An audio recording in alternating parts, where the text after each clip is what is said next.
Yo, what's up, you filthy geeks? It's me, Jason Filthy Jones, coming back at you with another Let's Get Geek because, of course, another episode of Falcon and Winter Soldier has dropped and we gotta break it down. Now, guys, so much going on here. It's just like, golly gee, Mr. Steve Rogers, so many timelines, so many connections. Yo, so with that, let's dive into it. And if you guys haven't watched it, go catch it because I'm about to spoil you with some spoilers and theories. And with that, guys, let's jump into it. Now, first off, I have to talk about the biggest Easter egg that was there, and of course, is where Zemo is taking Bucky and Sam. Now, where are we going? Mandapore. Now, if you guys don't know what Mandapore is about, it has a link to a ton of comic books, but one comic book in general, and that is always going to be X-Men. Yes, we're still talking mutants. I'm still holding on to it. We're gonna get the X-Men. It's gonna be diving into. It's gonna be so crazy. But before we jump into that, let's jump into all this other stuff. Now, as we get Zemo taking them to Mandapore, we find out something about Zemo. Now, if you guys haven't known, Zemo has a couple of different origin stories, but a big one in the course of Captain America comic is Baron Zemo. We now find out that Zemo was royalty and he is a baron and he is filthy rich. And with all that, he still has an anger and hatred towards the Avengers for destroying his country and basically destroying his family. Now, as we get into Mandapore, like you're starting to see there's a big name of interest, which is the power broker. And now, guys, in the comics, there's a couple of different power brokers, but to me, it seems like they're changing it up in the MCU to make Power Broker another crime boss, but with significance because of how they're telling the storylines and the movies that they're coming out to. Now, we're not going to jump into that real quick. I'm going to break down a little bit with, of course, another person that pops up, Sharon Carter. Now, you guys might remember Sharon Carter from Civil War, where she helps out Bucky and Cap, and next thing you know, she is exiled and she can't go home. So she's living on Mandapore and is basically becoming a crime lord, but literally doing everything she has to just to survive. Now, I don't think they're going to really demolish Sharon Carter too much by causing so much hatred where she's not going to be able to come back into America and she's not going to be able to be working with, of course, Nick Fury. But with that, don't worry about that. But she has a huge influence in this show, and I think we're going to find some other connections. There's a lot of theories of people thinking that she might be the power broker. I doubt that because of all the different connections that they have with Mandapore. Now, as we see, there's Mandapore written in Chinese. You have a linkage with all these different Asian areas and Asian art that are going on in Mandapore, which leads me to believe that the one and only power broker is going to end up being the Mandarin. Now, the reason I'm going with that is because they're bringing out Shang-Chi and the Legend of the Ten Rings. I'm having an interest in thinking that this is where the theory is going to start to connect, where that's where the boss and the crime lord that we have here, that's why we're not seeing them too much in the show. But don't worry, guys. We'll be diving into more of that as we get more episodes coming out. But the other big thing that had to be a huge connection with a lot of other stuff going on is, of course, Bucky and Zemo torn back and going back and forth, where he's basically looking at Bucky and seeing that he's still torn in his head with being the Winter Soldier and having a little bit of issue as we lead into with all that going on, where he tells Bucky that he's going to have to be somebody that he's not going to want to be, and also saying to Sam that he's going to have to play a role. Now, that's where we get Smiling Tiger. Now, if you guys don't understand, Smiling Tiger is a part of Baron Zemo's team later on in the comics, where he sets up the Thunderbolts, which is a league of criminal bosses basically going at it and trying to take out the Avengers. But don't go too deep into that one. Smiling Tiger is just a lead in for Sam to get into basically the club where he can start acting, where we start to develop and see Sharon Carter's coming out a little bit more and also protecting her ass. Now, with Sharon Carter and Sam linking up and creating a deal because of them having Zemo there and trying to get into, of course, finding out where's the super serum soldier coming from and finding out how it's being made. Now, Sharon Carter's finding a huge interest in this because she's starting to see that there's another connection to the power broker, where she says, I understand, and I think I know somebody that can get you linked in to finding out where the serum's being made.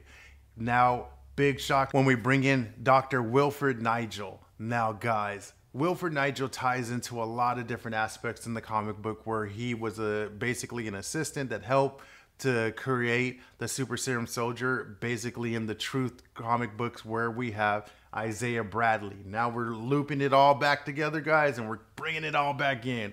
Now with Isaiah Bradley, he even states that he basically ended up getting his blood from the CIA. Now, that's a link in because Wilfred Nigel actually worked with the Hydra, and then when Hydra disappeared, he started and came back and started working with the CIA in Langley to get them set up so they can start making another Super Serum Soldier.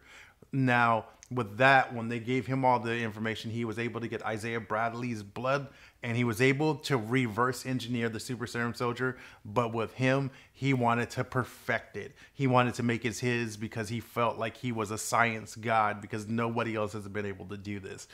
Oh my God, guys, when he did that, he made it precise where you're not going to end up being jacked like Captain America, and you're not going to be going crazy like the Red Skull, but introducing the Flag Smashers. Now, hold up. Did he inject them with that? No. What he ended up doing was creating the Super Serum Soldier, and somehow the Flag Smashers ended up stealing the serum from him. And when Nigel starts explaining more about where the Super Soldier serum went and what happened there, what ends up happening, but of course Bucky's trying to find out, is any of the Super Serum Soldier serum still there? And of course he answers no. But with them having him, he still has a way where he can be able to make more Super Serum Soldier, and that doesn't work for Baron Zemo. So what does he end up doing? Killing Nigel to make sure that no other Super Serum Soldier can be made. We end up leaving that scene with Nigel being killed by Zemo, and of course the lab being destroyed by Power Broker's team, who's looking for Sam and Bucky and Sharon Carter. Now with all that going on, we flash back to go and cut into a scene where U.S. agent, or I guess you can call him the new Captain America, Mr. John Walker, is breaking in and finding the people that was housing the Flag Smashers, and he's basically giving the regards to not give them a chance to delete anything, erase anything, or destroy anything, and to take any kinds of means with who else but the GRC. Now, these are the people that are starting to bring back all the blip people and putting them basically in refugee camps where the Flag Smashers are trying to assist and help and trying to get them healed because they are dealing with tons of sickness.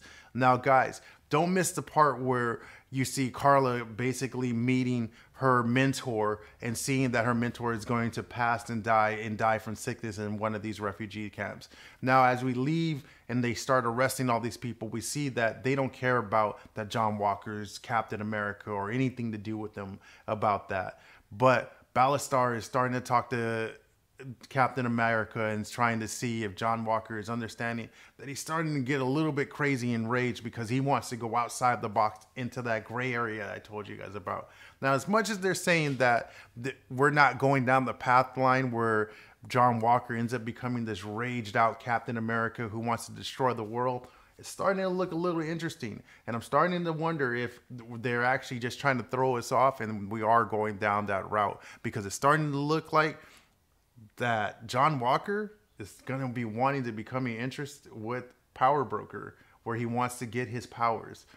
So we're just going to have to see what's going on. Now, don't forget that we flash to a scene also where Carly's talking to her partner, and she ends up saying that don't worry about the Power Broker because he's going to be coming after them, begging them for help because she still has some serum.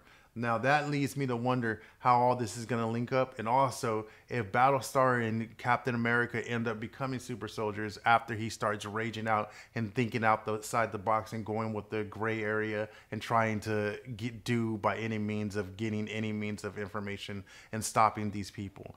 We won't know until then, but we do understand there's a lot going on, and we have one new tie, and of course, one of the biggest Easter eggs of all. We end up getting connection in Latvia with Sam and Bucky, and Zemo, where Bucky breaks off from Sam and Zemo. And of course, who does he run into? Ayo, one of the second in command for Black Panther's force, and they want Zemo. And we all know what happened, why they want Zemo. Of course, because they killed the king of Wakanda before the ending of Civil War. Now, with that being the lead-in, guys, so many different tie lines, so many different comics tying into this. This is becoming one of the most interesting ones right now, even shocking me more than anything with WandaVision, because there's so many tie-ins letting us know that they're starting to build phase 5, and I can't wait to see where they lead in with these movies. So many ties with probably Captain Marvel, also Black Widow, Black Panther 2. Can't wait. I can't wait to go where we're going to be diving in with this, and I really can't wait to see the next couple of movies that are going to be coming out. Make sure you tune into the show and stay tuned to Let's Get Geek, because I'm going to be breaking down tons more as more episodes come out. We only have 3 more episodes before the end of this show. What do you guys think is going to end up happening? Where do you think they can still go with this? Let me know. Hit me up in my comments and tell me what's going on with your guys' heads, and if you're being blown away by this show like I am. Now, with that, guys, do me a favor. Help a brother out. I just need you guys to click that subscribe button, and also mash the like button so we can get everybody to start finding out about Let's Get Geeked, and everybody can get geeked with me. Now, like always, guys, you know me. I'm always here for you guys and always looking out for you guys and always wanting to let you guys know. Just keep coming back. Like always, guys, till next time, peace.